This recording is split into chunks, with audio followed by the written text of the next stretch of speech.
As cargas elétricas são uma das características básicas e estruturantes da matéria.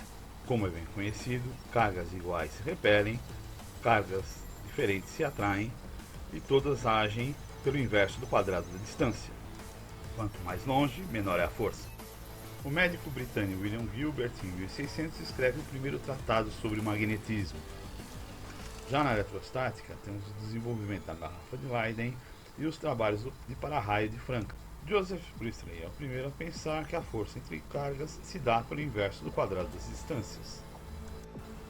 O grande salto de desenvolvimento da eletrostática se dá com os trabalhos de Charles Augustin Coulomb, um coronel francês, que no final de 1700, com a sua balança de torção, consegue medir a força entre cargas e comprova a ideia do inverso do quadrado entre as distâncias.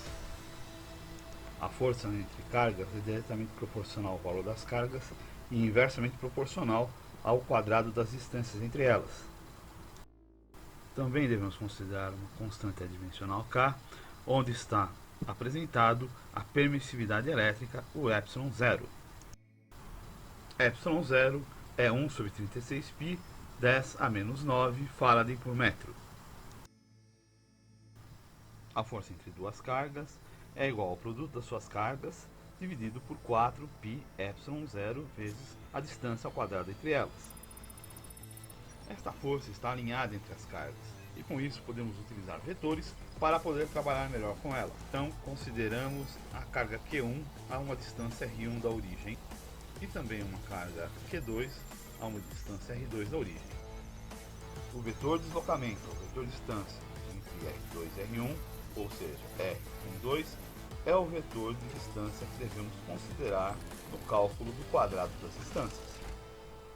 Para facilitar nossa explanação, vamos agora hipoteticamente imaginar uma carga de prova que possamos posicionar com a mão.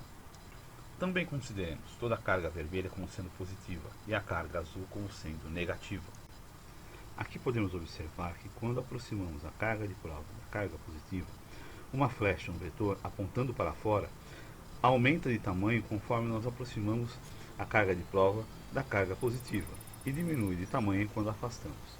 Este mesmo vetor aponta para a carga negativa, que é azul, quando aproximamos da carga azul e diminui quando afastamos. Esta flecha é a representação do vetor força que as cargas exercem sobre a carga de prova. Para duas cargas, o vetor força está na reta suporte dado pelo versor calculado segundo a equação. A força expressa pela lei de Coulomb é uma força mútua, pois cada uma das duas cargas sofre a ação de uma força de mesmo módulo, embora em sentido oposto. As cargas são produtoras do campo elétrico. Essa ideia foi primeiramente manifestada por Michael Faraday. Michael Faraday defendeu fortemente a ideia de campo. Por convenção, o campo sai de cargas positivas e atinge cargas negativas, sai do positivo e entra no negativo. Note que as linhas de campo nunca se cruzam. As linhas de campo são sempre radiais. Uma carga positiva ao lado de uma carga negativa forma o que chamamos de polo elétrico.